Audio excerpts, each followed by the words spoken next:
નમસ્કાર દોસ્તો, આપ જો છો સાઈ ગ્રુપ મીડિયા સંચાલિત નવસારી લાઈવ. સ્થાનિક સ્વરાજ્યની ચૂંટણીના ધીમે ધીમે ગરમાવો વ્યાપી જવા પામ્યો છે. પ્રચાર અંતિમ તબક્કામાં છે અને 26 તારીખે મતદાન થવાનું છે. ત્યારે નવસારી શહેર એટલે કે નવસારી મહાનગરપાલિકા વિસ્તાર અને અન્ય વિસ્તારોમાં તો ચૂંટણીનો જંગ જામ્યો છે, પણ ગ્રામીણ વિસ્તારોમાં પણ આ ચૂંટણીનો જંગ ખૂબ જોરશોરથી ચાલી રહ્યો છે. અને એટલા માટે જ ગ્રામીણ વિસ્તારોમાં પણ જે બેઠકોમાં ખાસ કરીને રસાકસી છે અથવા જે બેઠકો ચર્ચામાં છે એ અંગે અમે ત્યાંનો વ્યાપ મેળવવા માટે અને ત્યાંની સ્થિતિ જાણવા માટેનો પ્રયાસ કરી રહ્યા છે. ત્યારે છીનમ તાલુકા પંચાયત એટલે જલાલપુર તાલુકા પંચાયતની છીનમ તાલુકા પંચાયતની બેઠક અત્યારે ખૂબ ચર્ચામાં છે અને એ બેઠક પર આક્ષેપો પ્રત્યે આક્ષેપો સાથે સાથે ભાજપના જ ઉમેદવાર સામે મૂળ ભાજપમાં રહેલા જ એવા લોકો અપક્ષ ઉમેદવારી નોંધાવીને ભાજપની સામે જંગ છેડ્યો છે. ત્યારે એક ઉમેદવારો કે જે અપક્ષમાં ઉભા રહ્યા છે તેમની પાસે મેં આ કેમ અપક્ષ ઉમેદવારી કરવી પડે એ જાણવાનો પ્રયાસ કર્યો હતો. ત્યારે એમને કેટલાક આક્ષેપો પણ લગાવ્યા અને એ આક્ષેપો લગાવતા મને એવું લાગ્યું કે કોઈ એક વ્યક્તિ આક્ષેપ લગાવે તો એ વ્યક્તિની શક્યતા કેટલું છે તે પણ જાણવું જોઈએ. એટલે અમે જે વ્યક્તિ પર આક્ષેપ લાગ્યા છે એવા સંજયભાઈને પણ પૂછવાનો પ્રયાસ કરીશું. સંજયભાઈ, કેવો છે માહોલ તમારે ત્યાં? બહુ સારો માહોલ છે અને ભારતીય જનતા પાર્ટી હર હંમેશા વિજેતા થતી હોય અને ભગવો લહેરાશે એવા અત્યારેના અણસાર દેખાઈ રહ્યા છે. સંજયભાઈ, ખાસ કરીને તમારી બેઠકોમાં તમારા જ ભાજપના જ લોકો આજે અપક્ષ ઉમેદવારી કરીને એવું કહે છે કે અમને મજબૂર થયા છીએ કે અમારે અપક્ષ ઉમેદવારી કરવી પડે કારણ કે તમારું એક હતું શાસન ત્યાં ચાલે છે. એ તદ્દન ખોટી વાત છે. એક હતું શાસન કોઈનું પણ અત્યાર સુધી ચાલતું નથી. એની ક્રાઇટેરિયા હોય, એનું પ્રભુત્વ હોય તો ચાલી શકે અને તે સમાજ ચલાવતો હોય તો ચાલે, નહીં તો કોઈ પણ માણસ કંઈ પણ કોઈ ખોટા ભ્રષ્ટાચાર કરે કે કોઈ ખોટી રીતે કરતો હોય તો એનું એક હતું શાસન ચાલતું જ નથી. આ તદ્દન ખોટી વાત છે. સંજયભાઈ, તમારા પર તો આક્ષેપો લગાવવામાં આવે છે કે તમે આવાસમાં તમારા નામે, તમારા સાસુના નામે, તમારા ભાઈના નામે આવાસો મંજૂર કરાવ્યા અને એ આવાસો મંજૂર કરાયા પછી આવાસ ન બાંધ્યા. આપના સામે ફરિયાદ દાખલ કરવામાં આવી અને એ ફરિયાદને અનુસંધાને આપે પૈસા પણ પાછા ભરી દીધા. સંજયભાઈ, આરએસએસ સાથે તમે જોડાયેલા છો, મને બેકગ્રાઉન્ડ છે આપનું. જે તમારી આવાસની વાત છે ને, આ 2014ની વાત છે. 2014ની અંદર નરેન્દ્રભાઈએ ગરીબ કલ્યાણ યોજનાની અંદર 10-10 હજારના એટલે 40,000નું એક આવાસ આવે એવા બે આવાસો 2000 ને 10-10 હજારના બે ચેક ગરીબ કલ્યાણ મેળાની અંદર મારા પરિવારને એટલે મારી દાદી, નોટ ફોર સાસુ, ત્યારે મારા તો 2018માં મેરેજ થયા છે. એકદમ તદ્દન ખોટી વાત છે. અને જે મારી ગલત મિસ્ટેક હશે, મારી સમજ ફેર હશે. તમારા દાદીના નામે, તમારા ભાઈના નામે, એ મારી સમજ ફેર હશે. ચોક્કસ. બીજી એક વસ્તુ એની અંદર તમારે ક્લિયરિફિકેશન મેં એટલું કરું છું કે 2014ની અંદર સીધા સરપંચ શ્રી અમારા ઘરે આવીને, મેં તો ત્યારે તો જોબ પર હતો અને મેં કોઈ પણ આવા કોઈ રાજકીય ક્ષેત્રમાં જોડાયેલો જ નહીં હતો, અને મારા ઘરે આવીને સરપંચ શ્રી ઈશ્વર રેવાગીરી બાવાજી આ ચેક આપી ગયા હતા, એટલું મને ખબર છે. અને બીજી એક વાત એમની કહે છે કે એમના જે આવા આક્ષેપો તો એ લોકો જ પોતે, મેં તો કોઈ શાસનમાં હતો નહીં, તો 2015ની અંદર જે પૈસા આવેલા હતા તે પણ અમે પરત ડીડી દ્વારા જમા કરાવેલા છે. કોઈ નોટ આક્ષેપ. પણ સાહેબ, 2010માં તમે ચેક આવ્યો, 2014 ચેક આવ્યો, તમે જમા કરાવ્યો, તમે તો ત્યારે ભણેલા ગણેલા છો, આરએસએસ ના કાર્યકર્તા છો. આરએસએસ ના કાર્યકર્તા આવી રીતે એ ચેક સ્વીકારે અને ખાતામાં નાખે, મીન્સ કે એક્સેપ્ટેશન તો થયું જ ને? ના, જો 2014માં તમને કીધું છે એ ચેક છે ગરીબ કલ્યાણ મેળાની અંદર આવેલા હતા. અને જે તેની મેં તમને જે મારા પર જે આક્ષેપ છે તે ડાયરેક્ટ છે ને, તમને ખબર હશે તો એક સાથે 15,000, 2,000 કે 20,000 લોકોને એક સાથે જો ટ્રાન્ઝેક્શન કરવામાં તે ઓટોમેટિકલી બેન્કિંગ જે સિસ્ટમ છે એના દ્વારા પણ કાઢવામાં આવેલા હતા. એટલે એ તદ્દન ખોટું છે અને એ તે પાછા પરત કરવામાં આવેલા છે. સાહેબ, 2014માં આવ્યા અને 2015માં તમે પરત કર્યા, તો આક્ષેપો ક્યાંક આગ લાગી તો જ આક્ષેપો થયા ને? ના, આગ લાગી નહીં. એ મિસ્ટેક ના લીધે હોઈ શકે, પણ એ તમે તમારી રીતે તમારી સાચા હશો, પણ ત્યારે મેં કોઈ પણ હોદ્દા પર હતો નહીં, એ મેં જાતે કરાવ્યા છે એવું નહીં. એ જેણે ઇન્ટરવ્યુ આપ્યું છે, જેના સાથીદાર, એમણે જ આ બધી કરામત કરેલી હતી કે કાલ ઉઠીને મને કઈ તકલીફ નહીં પડે. અને એ જ જે સરપંચ ઈશ્વર રેવાગીરી બાવાજી છે એને છે ને મેં સત્યના સાથે ચાલવાવાળો એટલે એને અવિશ્વાસની દરખાસ્ત મેં કરેલી અને એના લીધે આ બધું ષડયંત્ર પૂર્વક કરવામાં આવેલું. અને એ અવિશ્વાસની દરખાસ્તમાં એમણે છે ને 3 જ વર્ષ પૂર્ણ કરેલા અને ત્યાર પછી એમને ઘર બેસી ગયેલા હતા.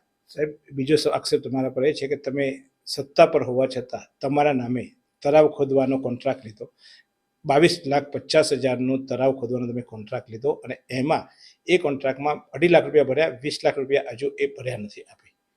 એની એકદમ સત્ય હકીકત. શું તમે શરીરના સાંધાના દુખાવાથી પીડાઈ રહ્યા છો કે પછી તમે કોઈ સ્પોર્ટ્સ ઇન્જરીથી પીડાઈ રહ્યા છો? લકવાની બીમારી બાદની પીડા સહન કરી રહ્યા છો? શું તમને સ્પાઇનલ પ્રોબ્લેમ છે? તો આ તમામ દુખાવાને હવે બાય કરી દો.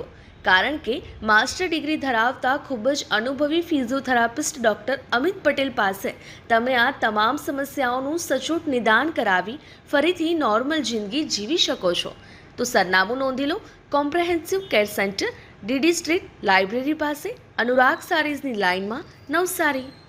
પહેલા તમે કીધું કે સત્તા પર, તો આ ઠરાવ 2015 ની અંદર જાન્યુઆરી માસમાં કરવામાં આવેલો હતો અને મેં 2017 ની અંદર ઉપસરપંચ બનેલો હતો. આ તે પહેલાની વાત છે, એટલે મેં કોઈ સત્તા પર નહીં હતો. દરેક લોકોને પોતાનો કઈ ધંધા કરવાનો હક હોય છે, તો મેં પણ મારી રીતે છે ને ભાવપત્રક મંગાવવામાં આવેલા હતા. મેં ભાવપત્રક ભર્યું અને મારા ભાવપત્રકમાં લાગ્યું.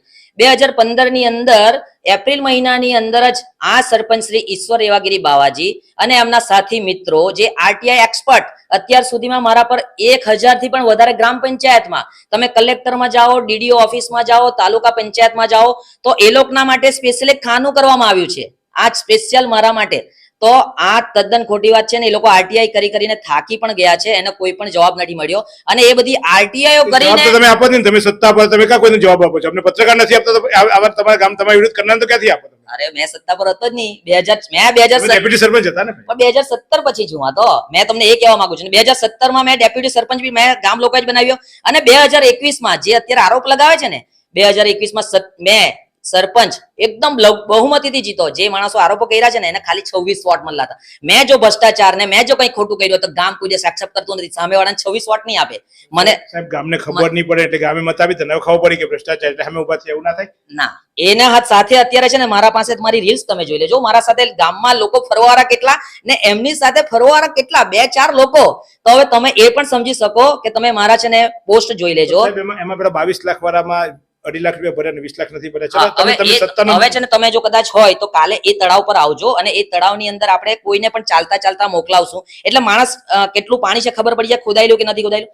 એક જ વિંગુ ખોદાયેલું છે અને તે બી રેલવેની અંદર જે પ્રોજેક્ટ ચાલે છે, બીજો કોર્ડિનેટ બન્યો એની અંદર છે ને, તે એક ગવર્મેન્ટની યોજનાની અંદર મેં નથી ખોદ્યું. એ તદ્દન છે ને ખોટી વાત છે કે મારા પર આક્ષેપ લગાવે છે.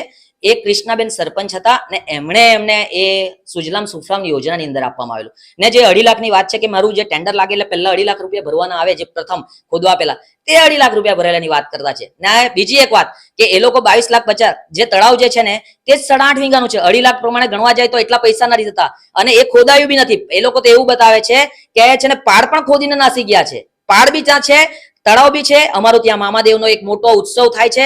આજે પણ 13 ફેબ્રુઆરીએ, દર 13 ફેબ્રુઆરી ત્યાં 1 વીઘાનું આખું ચોગન એમને એમ છે. એના સિવાય બીજા 3 વીઘા ત્યાં એમને એમ પડેલું છે. તેમ છતાં આ લોકો શું કરે છે, ડીડીઓ ને, કલેક્ટર ને, આ બધા કઈ ગાંડા અધિકારી નથી કે એ લોકો મારા વતીએ કર્યા કરે. મેં તમને સમજવાની કોશિશ કરો. અને એ લોકો આરટીઆઈ કરી અને આરટીઆઈ નો ઢગલો કરીને ત્યાં છે ને એ લોકો ત્યાં હાઈકોર્ટની અંદર કેસ દાખલ કર્યો છે. એની અંદર મને મારા ગ્રામ લોકોએ, જૂના સરપંચોએ તેમજ બધા જ એફિડેવિટ કરીને આપ્યા છે કે આ તદ્દન ખોટું છે. સાહેબ સંજયભાઈ, બીજી વાત, ચલો એ તો પૂછી ગયા. આ 2016 માં એ તળાવ પછી ત્યારબાદ આપણે 20 લાખ નહીં ભર્યા અને પાછું એ તળાવ તમે સરપંચ હતા ત્યારે રિન્યુઅલ કર્યું, એવો આક્ષેપ પણ છે તમારો? ના, એ મારા રિન્યુઅલ, આ મેં તમને કીધું સુજલામ સુફલામની અંદર કૃષ્ણાબેનના લેટરથી થયું છે.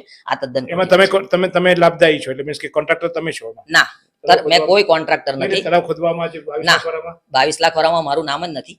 કોઈ પણ જાતનું ખોટી વાત છે આ એકદમ. બીજો આક્ષેપ તમારા પર લગાવવામાં આવ્યો છે કે તમે ભાજપમાં રહીને તમારા અધિકારીઓ પાસે દબાણ કરાવીને આ લોકોને પોલીસ ફરિયાદ કે આ લોકોની કોઈ ફરિયાદો પણ તમે લેતા નથી. અને અત્યારે પણ તમે જયારે ચૂંટણીના નામ આવી ત્યારે ભાજપના ત્યાંના લોકોને પૂછ્યા વગર સીધી તમારા સાસુને ટિકિટ અપાવી. ના, અત્યારે મારું તો જો ભાજપની અંદર જો અત્યારે યોગદાન હોય તો અત્યારે જ ફર્સ્ટ ટાઈમ મારું તો ભાજપમાં યોગદાન છે. બાકી મારી સેવાકીય પ્રવૃત્તિ છે. જાણે કે તમે તવડી ગામના સરપંચને પૂછો, જેટલી વાર પણ રેલ આવી હતા છે ને, રેલવે પાટા પર ગઈને મેં અનાજ અને ખાવાનું પહોંચાડ્યું છે આટલા પાણીની અંદર. એના લઈને સેવાકીય કાર્યોને લઈને હડપતિનતા, કોઈને ડિલિવરી થાય, રાત્રે 1 વાગે ફોન આવે તો આપણી ગાડી 4 વ્હીલમાં જાય, કોઈને એક્સિડન્ટ થાય એનું બિલ ભરવાનું, આ સેવા કાર્યને લીધે મેં સરપંચ બન્યો છે. એ સરપંચ બન્યા પછી તમે સાસુને બી ટિકિટ અપાવી? પરિવારવાદ તો ચલાવે ને, ભાજપ પરિવારવાદ તો અવકાશ જ નથી. તમે કે અપાવ્યું? હવે આ જે સાસુ છે ને તે કડોલી ગામના છે. મારા ગામના બાજુમાં મારી રહેતા નથી. પહેલી વાત. હવે છે ને આ સીટની તમને વાત કરું તો છે ને છીણમ, કડોલી, સીમડ ગામની વાત છે. આ 3 ગામ અને ડાલકી નાનું અમથું ગામ છે. આ 2 વર્ષ સીમડ ગામમાં રહી, 2 વર્ષ છીણમ ગામમાં રહી અને અત્યારે તો કડોલીમાં જવું જોઈએ, એટલે કડોલીની અંદર સીટ આ જે છે ને મારા સાસુ છે તે અજયભાઈ સરપંચ છે એના બેન છે, મારા નથી. એટલે અજયભાઈને આપણે સરપંચશ્રીને પૂછવું પડે, એનું રિન્યુ લેવું પડે કે તમારા ત્યાંથી કોળી પટેલ તો કેટલા લોકો, તો કોળી પટેલનું એક નાનું ફળિયું છે ત્યાં, અને ત્યાંથી અજયભાઈ સરપંચે ઘણા બધા પ્રયત્નો કર્યા બાદ આ નામ આપવામાં આવ્યું છે અજયભાઈ દ્વારા, નોટ ફોર મે. સંજયભાઈ, તમારા પર આક્ષેપો એ છે કે તમે પહેલા આરસી પટેલ સાથે રહ્યા, આરસી પટેલના લાડકા થયા, સાથે સાથે તમે ભૂરાભાઈના પણ લાડકા થયા, આરએસએસના નામે તમે બધે તમારું વર્ચસ્વ જમાવ્યું ને પછી હવે તમે ત્યાં કોણ સત્તામાં બેસે એનું નક્કી કરીને બધા અધિકારીઓ પર તમે વચ્ચે દબાવ રાખો છો. બધા અધિકારીઓ, મને કે પોલીસ અધિકારી કોઈ ફરિયાદ કરવા જાય તમારી વિરુદ્ધ અથવા તો કોઈ વિરોધ કરવા જાય તો પહેલા તમને પૂછે પછી પોલીસ કાર્યવાહી કરે છે. આવા પણ આક્ષેપો છે. આટલું બધું સંજયભાઈ આરએસએસ પર આટલું બધું વર્ચસ્વ રાખતા હતા, યાર અમને બી શીખવાડો ને આવું કેવી રીતે કરવાનું. ના, જો આરએસએસ વાળા છે ને આવી રીતના કોઈ પણ છે ને ખોટી રીતના, ને પોલીસ અધિકારીઓ બી છે ને બધા કંઈ આપણું માનવા વાળા નથી. તમને પણ ખબર જ છે. આપણે તો એકવાર કોઈકનો ફોન આવ્યો હોય તો આપણે એવું કરીએ કે તમે તપાસ કરાવી લેજો. કોઈને અન્યાય નહીં થવો જોઈએ. જે સત્તા પક્ષ પર બેઠા છે કે નથી બેઠા એના સાથે પણ અન્યાય નહીં થવો જોઈએ. જો સમાધાન થતું હોય તો સમાધાન કરાવજો. આટલી આપણી પ્રેમથી રિક્વેસ્ટ હોય છે, બીજું કોઈ હોતું નથી આમાં. તો આ હતા છીનમ ગામ વિસ્તારમાં ચર્ચામાં અત્યારે ચાલતું વ્યક્તિત્વ કે જે વ્યક્તિને લઈને છીનમ ગામમાં અપક્ષ ઉમેદવારીઓ, એટલે કે એ આખા પંથકમાં અપક્ષ ઉમેદવારીઓ થઈ છે. સંજયભાઈ, એ અપક્ષ ઉમેદવારી કેમ થવા માંડી? અત્યાર સુધી તમારે ત્યાં તમે બોલો એ જ થતું હતું, ભાજપનું ત્યાં ગઢ હતું. હવે પાછું આ બધું એવું કહેવાય છે કે વિરોધ કરનારાઓ તમે છો, તમે મરોલી મહુવાની બેઠકમાં પણ તમે ઝઘડા કરાવો છો. એ આક્ષેપો તમારા પર લાગે છે કે તમે કૂટનીતિ રમો છો?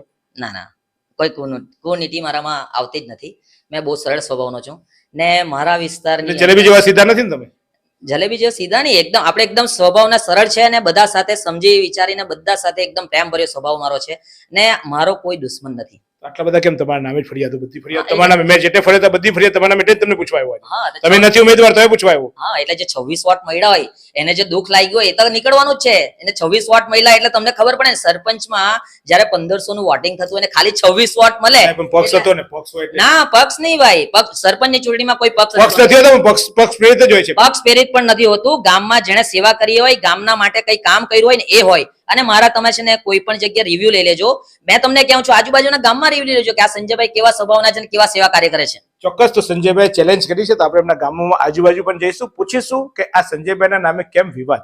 જો સંજયભાઈ આટલા સારા કામ કર્યા તો કેમ અપક્ષમાં લોકો ઉભા રહ્યા અને કેમ આટલા આક્ષેપો થાય છે? ચોક્કસ મારો સ્વભાવ છે કે જે પણ આક્ષેપો થાય એ ગુરગુર વાત ના કરી, સીધી આપણે સંજયભાઈને પૂછી લીધું છે. સંજયભાઈ જે જવાબ આપ્યા એ સંજયભાઈનો અધિકાર છે. સંજયભાઈ સાચા કે ખોટા, કે આક્ષેપ કરનારા સાચા કે ખોટા, એ હું કોઈ નિર્ણય આપનાર વ્યક્તિ નથી. બસ નિર્ણય આપે કરવાનો છે અને આપે અચૂક 26 તારીખે મતદાન કરીને આ કોણ સાચું કોણ ખોટું એનો નિર્ણય આપે આપવાનો છે.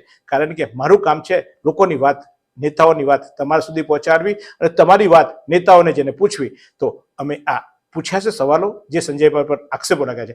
મારો કોઈ વ્યક્તિગત આક્ષેપ નથી, સંજયભાઈ મારા કોઈ દુશ્મન નથી કે સંજયભાઈ મારા મિત્ર નથી, પણ જે આક્ષેપો જ્યારે થાય છે ત્યારે મારી એક નૈતિકતા આવે છે કે બંને પક્ષે પૂછવા જોઈએ. સંજયભાઈ પર જે આક્ષેપો લગાવ્યા હતા એ વિડીયો તમે અગાઉ જોયો જ હશે અને એના પ્રતિ સંજયભાઈનો પણ આપણે પક્ષ લીધો છે. હવે નિર્ણય તમારે કરવાનો છે.